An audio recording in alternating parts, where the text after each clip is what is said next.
તો આપનું સ્વાગત છે એક નવા વિડીયોમાં. તો આજનો વિડીયો આપણે રહેવાનો છે DJI Action 2 કેમેરા, જે મેં નવું પરચેસ કરેલો. એક પ્રોબ્લેમ આવે છે, એરર આવે છે SD કાર્ડની.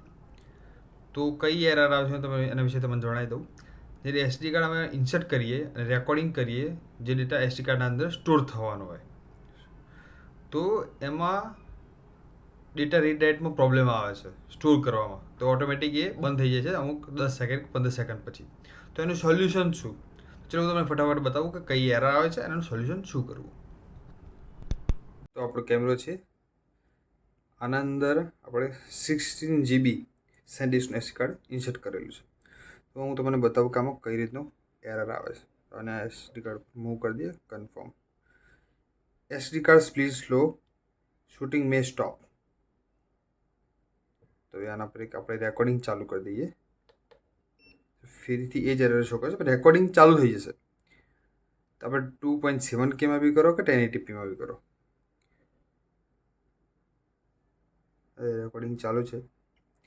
આ અમુક સમય પછી ઓટોમેટિક ઓફ થઈ જશે.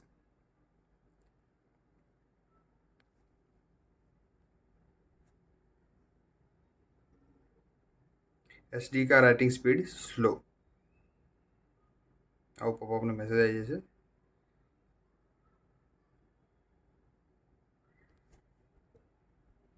જોયું? રેકોર્ડિંગ ઓટોમેટિક સ્ટોપ થઈ જશે.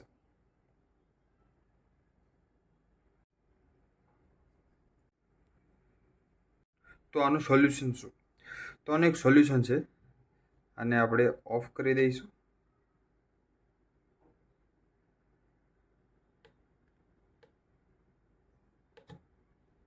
ઓફ કર્યા પછી આમાંથી આપણે SD કાર્ડ રિમૂવ કરી લઈશું.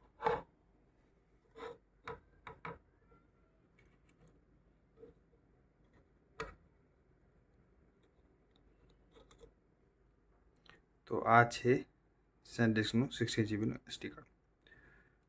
તો આનું સોલ્યુશન,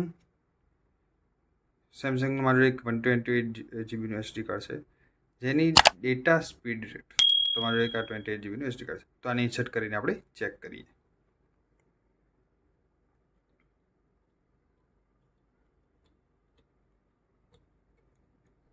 ઇન્સર્ટ થઈ ગયું.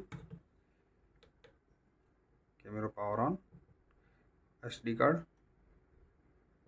જોઈ લઈએ, આવી ગયું છે SD કાર્ડ. હવે રેકોર્ડિંગ સ્ટાર્ટ કરીશું. આમાં પરફેક્ટલી કામ કરશે, બટ ટાઈમ બી જોઈ લઈએ. આમાં 10-12 સેકન્ડ થઈ હતી, આમાં કેટલી સેકન્ડ સુધી ચાલે છે. કોઈ બી એરર આવતી નથી. આ એનું સોલ્યુશન.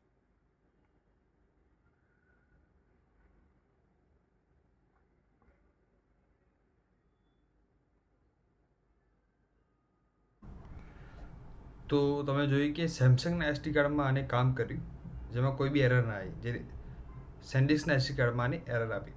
તો એનું સોલ્યુશન એ જ હતું. આમાં ખાલી ડિફરન્સ એટલો છે કે એની જે સ્પીડ રેટ હોય છે રીડ રાઇટની, એ આમાં સેમસંગમાં અપ ટુ 160 Mbpsની સ્પીડ છે રીડ અને રાઇટની. જ્યારે SanDiskના 16 GBના SD કાર્ડમાં રીડ રાઇટ સ્પીડ 80 હતી, 80. જે 80 અને 80થી નીચે બી હશે, કે આમાં અપ ટુ હતી એટલે 80. તો હું પ્રિફર એ કરવા માગું છું કે 100થી ઉપરનું જે કોઈ બી SD કાર્ડ યુઝ કરો, હું પ્રિફર એ જ કરું કે સેમસંગનું યુઝ કરો. કેમ કે SanDiskના SD કાર્ડને એટલા માટે મેં નહોતું મંગાવ્યું કે આમાં data speed rate read write speed up two ઓછી હતી. આમાં લગભગ આઈ થિંક 100થી નીચે હતી SanDiskમાં. તો સેમસંગનું મંગાવવાનું એ જ કારણ હતું, જેમાં ડેટા રીડ રાઇટની સ્પીડ અપ ટુ 160 છે. તો બેટર પરફોર્મન્સ આ પ્રોવાઈડ કરે છે. તો વિડીયો સારો લાગે તો વિડીયોને લાઇક કરજો, ચેનલને સબસ્ક્રાઈબ કરજો, અને ચેનલ પર નયા હોય તો બેલ આઇકન દબાવવાનું ભૂલતા નહીં. Thanks for watching.